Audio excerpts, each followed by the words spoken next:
박병창 이사님 빨리 소개하죠. 네, 우리 교보증권 박병창 이사님 어서 오십시오. 네, 안녕하십니까. 어서 오세요. 네, 반갑습니다. 자, 요즘에 빅테크 기업들이 감원을 많이 하잖아요. 네. 그래서 요즘에 이런 일이 생긴다 이런 얘기들 많이 하더라고요. 저희는 한 명도 안 했는데.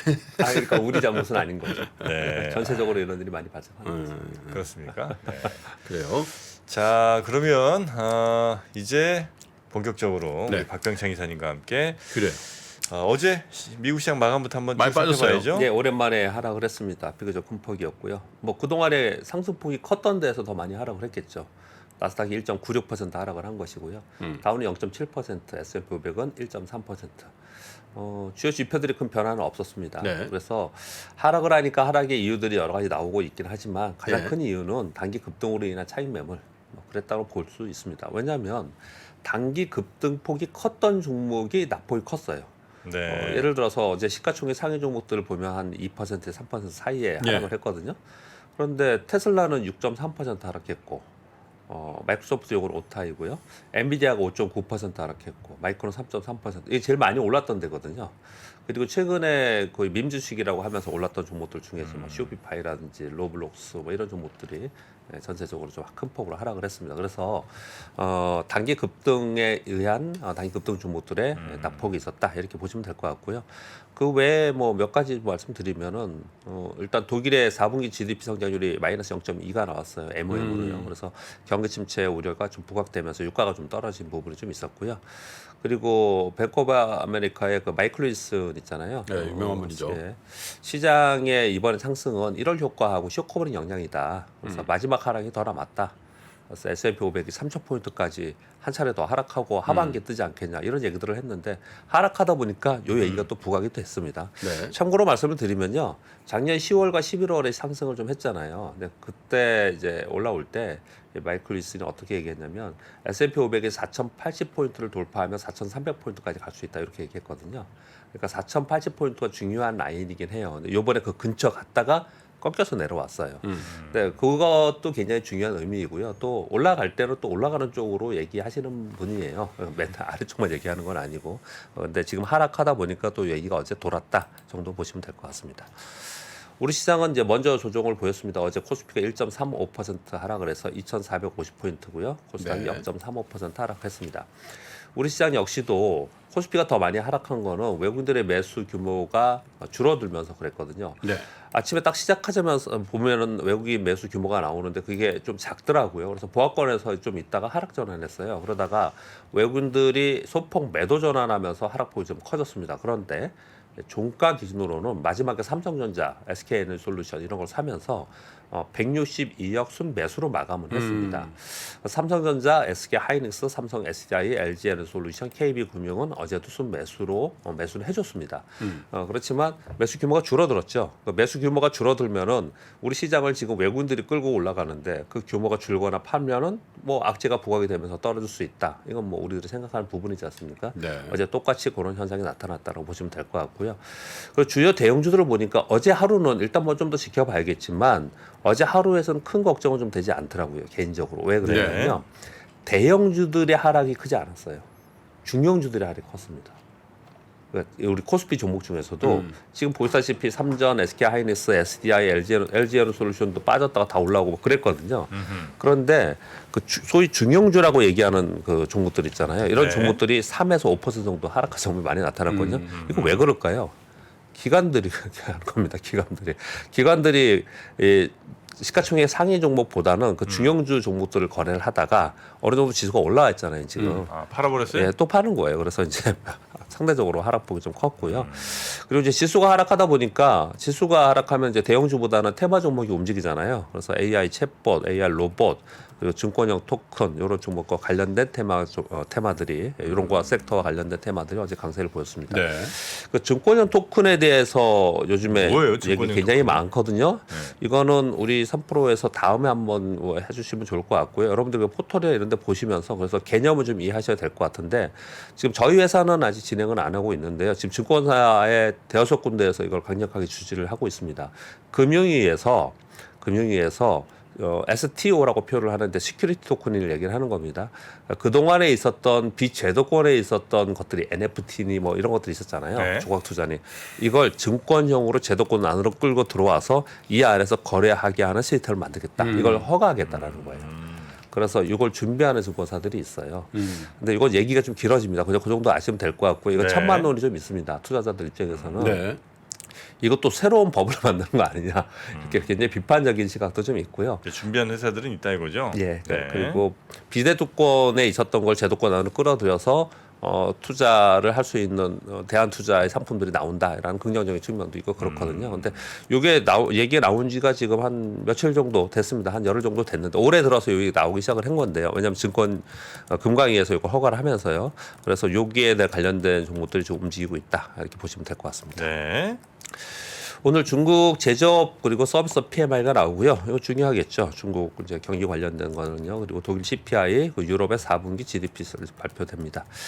이번 주에 이제 오늘 밤부터 FOMC 회의가 시작되죠. 그래서 25bp 금리 인상을 기정사실화 했기 때문에 그것은 선반영됐겠죠. 그거보다는 이제 파월 의장의 연설, 요번에는 점도표가 나오지 않기 때문에 연설이 어떤 발언을 할 거냐, 뭐 매파적 발언을 하지 않겠냐 이런 얘기를 좀 하고 있는 거고요.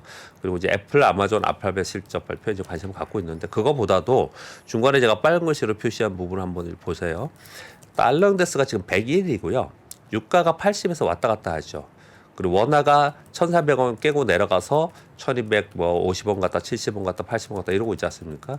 10년 만기 국채 수익률이 3.4 정도 내려와서 더 이상 지금 안 움직이잖아요. 이거 왜 이러냐면요. 제가 지난주 금요일날 차트를 보여드렸죠.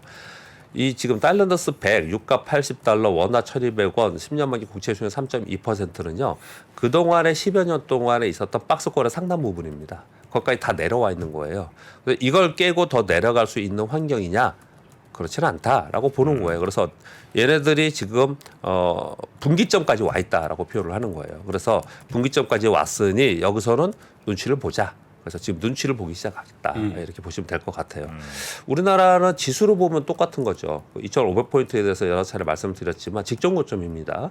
그동안에 어제까지 하락을 해서 1월에 딱 5일 하락을 했고요. 연속 상승을 계속 했단 말입니다. 그래서 직전 고점 2,500포인트를 돌파하는 데 있어서 추가 상승에 대한 부담 심리가 지금 작용을 하고 있죠. 연속해서 상승했고 이걸 돌파하면 이제 강세로 전환되는데 쉽지 않은 거죠, 그게요. 근데 그런 가운데 외국인 순매수로 달려왔어요, 지수가. 근데 외국인들이 순매수가 좀 약화될 가능성이 있죠. 1월에 진짜 엄청나게 샀습니다. 좀 약화될 가능성이 있죠. 그러다 보니까 이제 돌파 시도 또는 돌파 후 조정 패턴 양상 뭐 어저께 좀 말씀을 드렸는데요. 일단 그거보다는 저는 조정의 폭이 더 관심이 있다. 네. 생각합니다. 이 조정의 폭이 얇게 또는 짧게 되면은 투자 심리 오히려 더 좋아할 가능성이 있거든요. 근데 만약에 재상 이 폭이 좀 커진다면은 또 다시 조금 어느 정도 기간까지는 시장을 지켜보자 이런 관점을 좀 가겠죠. 근데 지금은 전부 다들 달러도 유가도 원화도 국제 수익률도 지수의 지수 대역대도 아까 그 마이클 윌슨 얘기처럼 네. S&P 500도 지금 4,000 넘어서 4,063까지 갔었거든요. 그럼 분기점까지는 다 간 거예요. 다 목에 찬 거예요. 그러니까 차익 매물이 좀 나오고 좀 시장 지켜보고 하자. 이게 지금 상황이다. 이렇게 보시면 될 것 같습니다. 네. 첫 뉴스 몇 가지만 말씀드리겠습니다. 통화정책 지금 FOMC 회의 25bp 금리 인상 여부 얘기가 많은데요. 요거하고 그리고 네. 시차에 대해서 요즘에 그 논란이 좀 있습니다. 요거 설명을 좀 드릴게요. 네. 요거 아마도 얘기가 나올 거기 때문에요. 그 시차는요. 내부 시차와 외부 시차가 있는데 통화정책은 외부 시차가 이거 제가 화살표를 잘못했네요. 외부 시차가 훨씬 더 깁니다. 그러니까 결정은 빨리 하는데 효과는 나중에 나타난다는 거고요. 재정 정책은 결정은 느려요. 왜냐하면 뭐 국회에서 통과도 돼야 되고 여러 가지 정책적인 이유가 있으니까 정책적인 이유도 있으니까요. 근데 외부 시차는 곧바로 시행이 되는 거거든요. 그래서 다시 말씀드립니다. 이 화살표 좀 잘못돼 있고요. 외부 시차, 내부 시차는 뭐예요?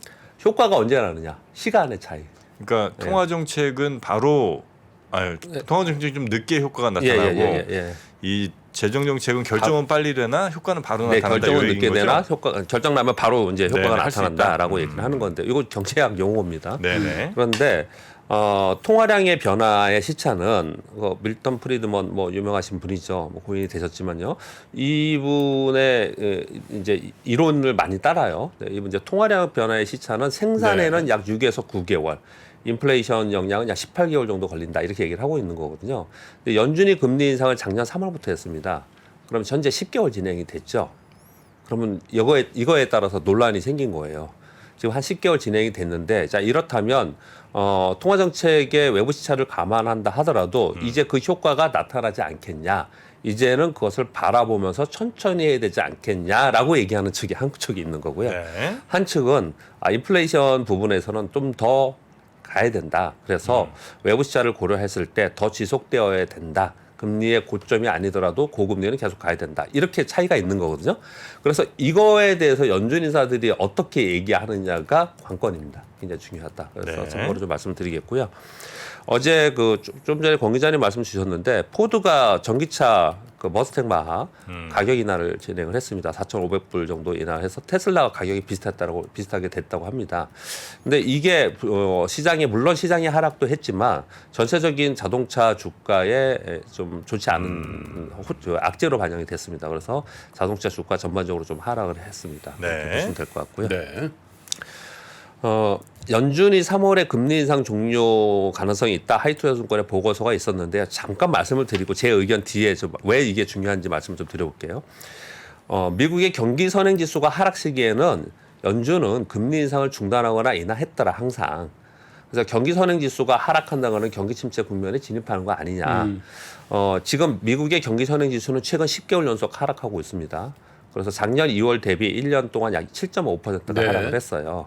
그래서 결국은 연준은 금리 인상을 종료하고 이제 일정 시점 되면 하락으로 가지 않겠냐라고 얘기를 하면서 요 표를 보고 얘기를 하는 겁니다. 제가 노란색으로 펴왔는데요. 경기 선행 지수가 요 회색 선입니다. 그리고 빨간색이 기준금리거든요. 경기 선행 지수가 이렇게 꺾이는 구간에서는 전부 다 기준금리를 내렸다라는 거예요. 그래서 네. 이제 내릴 가능성이 있다 더. 이번 같은 경우에는 지금 1년 동안 7.5%의 경기 선행 지수가 꺾이고 있는데 금리는 계속 올렸잖아요. 결국은 이제 멈출 거다 이렇게 얘기를 하는 거거든요. 근데 이거는 여러분들도 아시고 대부분 일반적인 생각이잖아요. 근데 거기에 제가 덧붙여서 뭘 말씀드리고 싶냐면요. 과거 패턴을 보면요.